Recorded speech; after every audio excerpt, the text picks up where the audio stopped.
প্রত্যেকবার জানবাজার বাড়িতে ধুমধাম করে দুর্গা পুজো হয়, ছাগল বলিও হয়। সেইবার ওরা একখানা ছোট্ট ছাগল ছানাকে নিয়েছিল।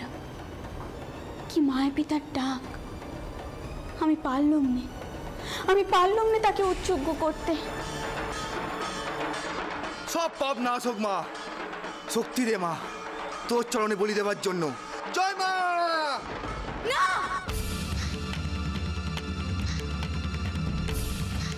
হিন্দু সমাজে একজন নারী নিজেকে স্বামীর ছায়া বলে মনে করে।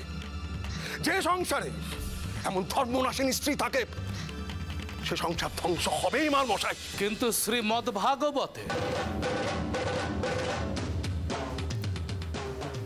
স্বয়ং কৃষ্ণ কলিতে বলি নিষিদ্ধ করেছিলেন। ব্রহ্মবৈবর্ত পুরাণেও কলিকালে বলি নিষিদ্ধ, কারণ কলিতে বলি ফলহীন।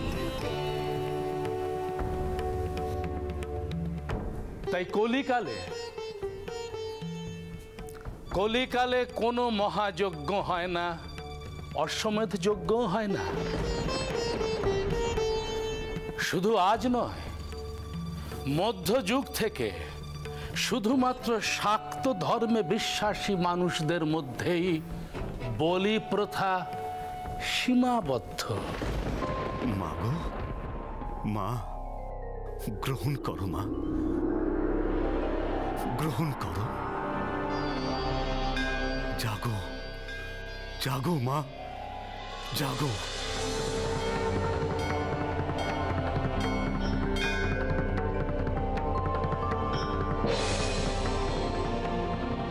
এদের সবাইকে আশীর্বাদ করো মা, আশীর্বাদ করো।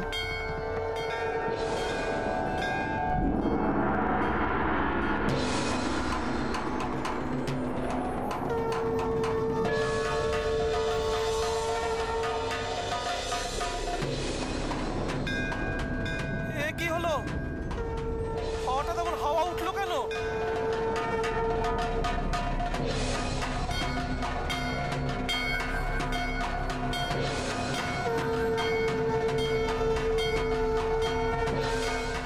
রক্ষা করো মা।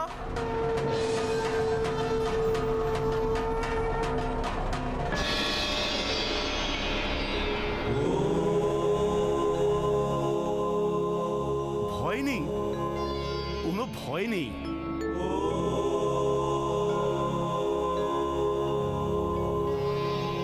মা আশীর্বাদ করছেন আপনাদের।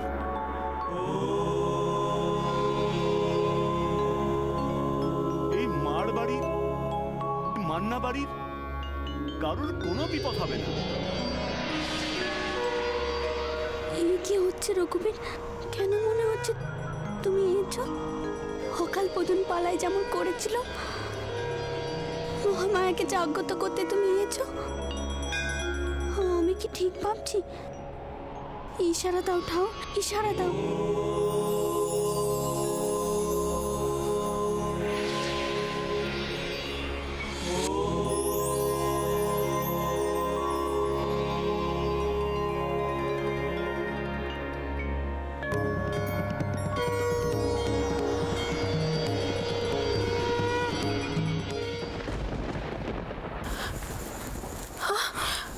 নাথবো, এ পদ্ম তো খারাতি মায়ের পায়ে দিয়ে গিয়েছিল। তুই পেলি কোথা থেকে? হ্যাঁ, বুঝেছি, মা জগৎ জননী।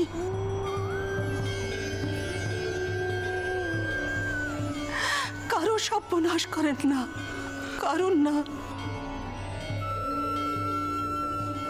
মা মঙ্গলময়ী সমস্ত অমঙ্গল কাটিয়ে আমাদের উপর আশীর্বাদ দিয়েছেন। মা, মা গো।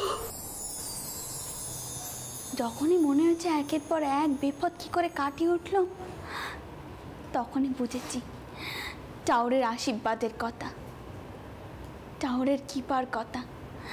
প্রত্যেকটা পদক্ষেপে টাওর আমাকে পথ দেখিয়েছে, রক্ষে করেছে।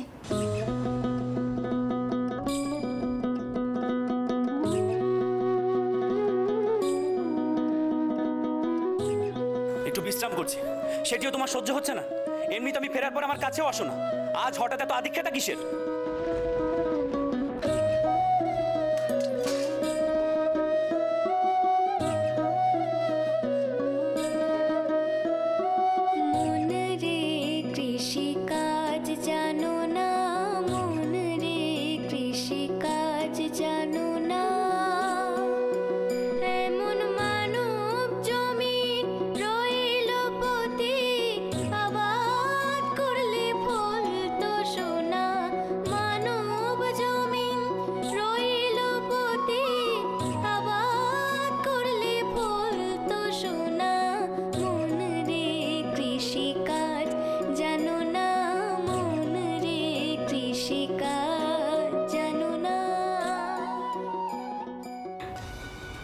আমার মনে হতে লাগলো শক্তি রূপিণী মা যেন আমায় পথ দেখাচ্ছে, আমার পাশে এসে দাঁড়িয়েছেন, আর কেউ আমাকে আটক করতে পারবে না। দেখা দি মা, দেখা দি। আয় মা, আয় আমার কাছে আয় মা। আজ যে কালী পুজোর রাত, আজ যদি দেখা না দিস আমার এই জীবন যে বৃথা মা, আমার এই জীবন যে বৃথা মা। তুই দেখা দিলে আমার এই জীবন যে ধন্য হবে মা, ধন্য হবে,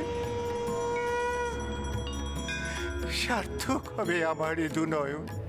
মা, মা গো দেখা দে মা, দেখা দে।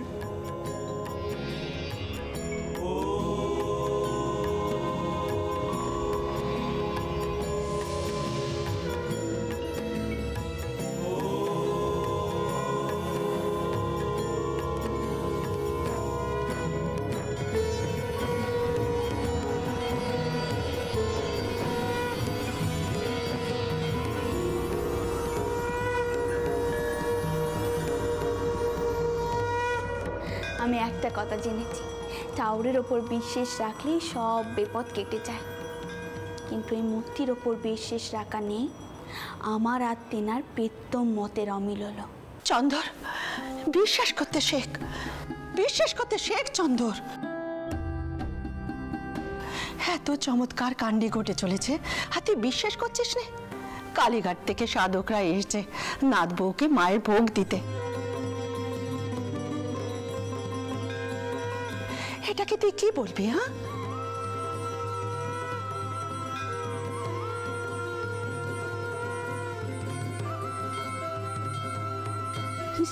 সাধক বাবারা এসেছেন? হ্যাঁ রে নাথ বউ, কালীঘাট থেকে পেদান সাধক মায়ের স্বপ্নাদেশ পেয়ে ভোগ নিয়ে এসেছেন। চন্দর, নাথ বউকে কত শাস্তি দিলুম, ঘরে বন্দি করে রাখলুম, পারলুম কি ওর ঠাউর দর্শন থেকে ওকে থামাতে? বল বল তুই। ফুল ঠাকুমা, রামমোহন রায় ঠিকই বলেন, আমাদের সমাজের রন্ধ্রে রন্ধ্রে কুসংস্কার একেবারে ঢুকে পড়েছে। আর এই কথাটা যে কতটা সত্য সেটা আমাদের বাড়ির লোকজনকে দেখলেই বোঝা যায়।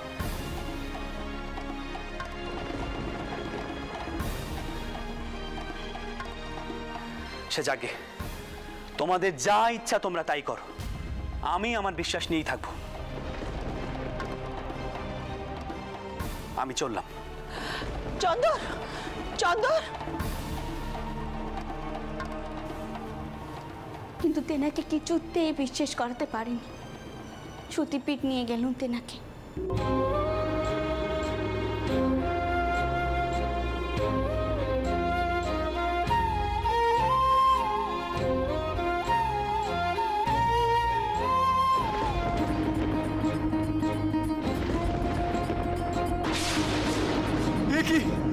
কি দেখছি আমরা?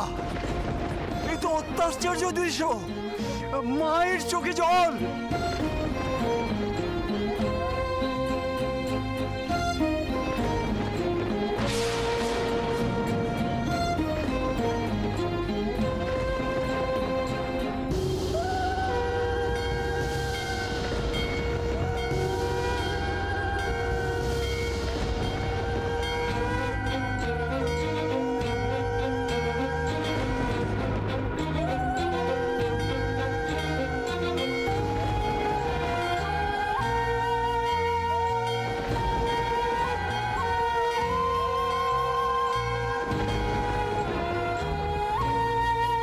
দেখুন দাস মশাই,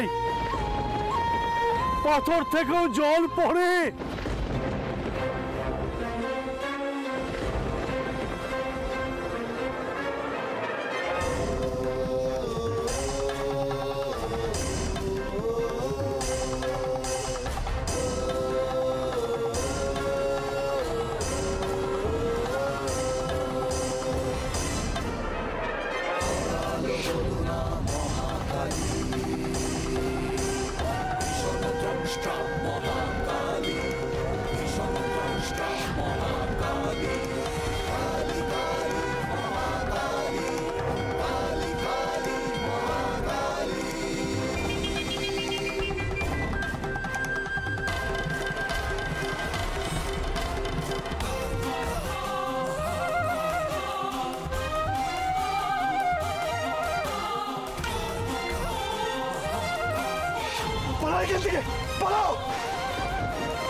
नमस्ते कालिके माता शक्ति प्रदायिनी, नमस्ते कालिके माता अभय प्रदायिनी।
এই সব কিছুর মধ্যে সংসারের সকলে আশা করেছিল আমার বেটা হবে, এমনকি বাবা মশাই তাই চাইছিলেন। এত বড় সম্পত্তি রক্ষে করবে কি? বেটা চাই, হয়তো ইংরেজরা সব সম্পত্তি কেড়ে নেবে। দেশ জুড়ে হাওয়া ওঠে, নতুন হাওয়া জাগরণের নব জোয়ার জাগরু, নব জাগরণের জোয়ার উন্মুখ।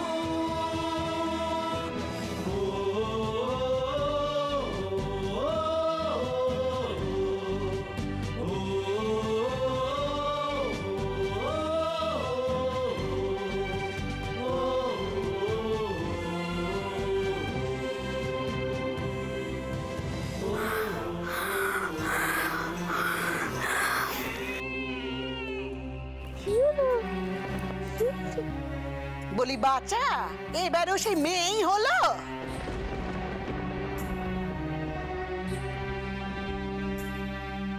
কিন্তু টাউর আমার কোনো কথা শুনলেন না।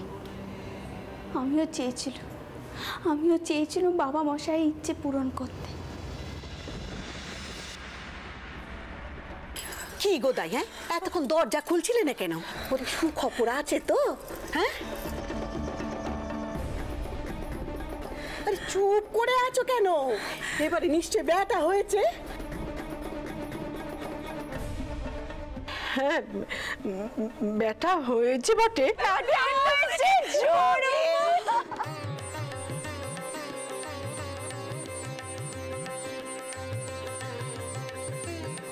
কিন্তু রঘুবীর যেন আমার শোকের ওপরে প্রলেপ লাগিয়ে দিলেন। কি বলছো তুমি?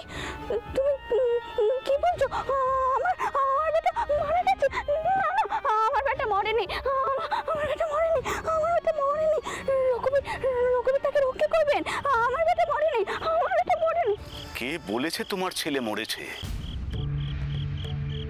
শুধু এই শরীরে পরাণটুকু নেই মা। মা, আত্মা যে কখনো মরে না। কোনো অস্ত্র আত্মাকে ছেদ করতে পারে না, কোনো আগুন তাকে পোড়াতে পারে না, জলেও সে ডোবে না, বায়ুও তাকে ওড়াতে পারে না। তাই তোমার বেটা আছে, শুধু এই দেহে সে নেই। কি করবে এই দেহ আঁকড়ে ধরে? দাও দাও মা, দাও ওকে, আমাকে দাও, দাও মা, ওকে দাও। মা, এই পার্থিব কষ্ট থেকে ওপরে ওঠো। তোমার এই জীবন এই সামান্য কষ্টের জন্য নয় মা। দাও মা, ওকে আমার কাছে দাও।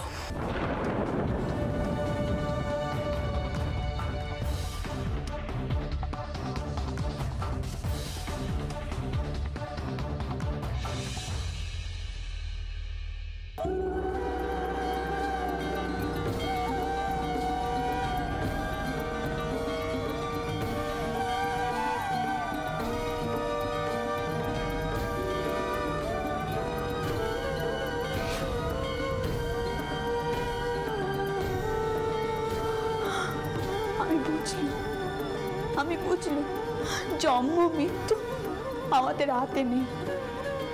জীবনে অনেক ঝড় আসে, সেই ঝড়ের সম্মুখে রুখে দাঁড়াতে হয়। সে জীবনের শোকই বা হোক বা প্রাকৃতিক দুর্যোগ, তিনি পথ দেখান। দেখি এই নতুন হেসেলে তোমরা কি করছো বাচ্চা? দিদমা, এ বাড়িতে যারা আশ্রয় নিয়েছে তাদের জন্য কিছু একটু করছিলাম। তারা যে এখনো অভুক্ত আছে, তাই। ও তাই তাদের জন্য রান্না করতে বসে গেছো? হ্যাঁ, আচ্ছা তোমাদের কি মাথা গেছে? হ্যাঁ, মাথা গেছে? বলি বন্যার জলে ভাড়ার ভেসে গেছে, সেখান থেকে কত কষ্ট করে কিছু সবজি চাল ডাল এনে রাখা হয়েছে, আর সেগুলো দিয়ে রান্না করে তোমরা কিনা খাবে রাবণের গোষ্ঠীকে। বাড়ির লোকগুলো তারা কিছু ভাবে হরি মটর। না না দিম্মা, কিচ্ছু বাঁচানো যায়নি, সবই ওই ভেসে গেছে বন্যার জলে। আপনি ঝি চাকরদের সুদন, এখানে কেউ কিচ্ছু আনেনি। ও ওগুলো এমনি এমনি চলে এলো বুঝি, নাকি এগুলো পাক না গজিয়েছে উড়ে চলে এসেছে? নাকি তোমাদের ওই বউয়ের কাঁচা খেকো দেবতা বুজরুকি দিয়ে সব ভরিয়ে দিয়ে গেছে? হ্যাঁ দিদমা, তিনি কি বা করেছেন? মা কালী এই অভুক্ত মানুষদের মুখে খাবার তুলে দেওয়ার জন্য নিজে এসে খাবার দিয়ে গেছেন। তুমি কি বলছো বাচ্চা? হ্যাঁ দিদমা, আমি সত্যি কথা বলছি, আমি মিছে কথা কইনি। আর আমি এও বলছি, মা কালী আমাদের সকলকে রক্ষা করবেন। দিদি, ও দিদি, তোমরা এই দিকটা সামলাও, আমি চাই মা কালীর পায়ে গিয়ে মাথা টেকে আসি।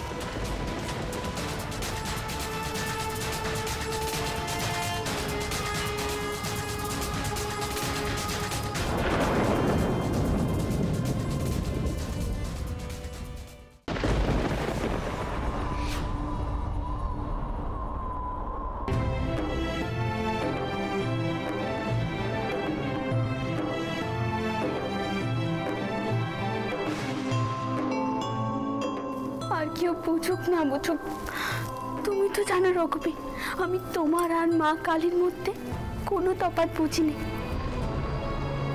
এ তো তোমারই লেলে টাওয়ার। তাই তো আমি ছোট থেকে বিপদে পড়লে তোমাকে ডেকেছি। আর আজ যা ঘটলো রঘুবীর, তা তো তোমার আর মা কালীর যুগল মহিমে।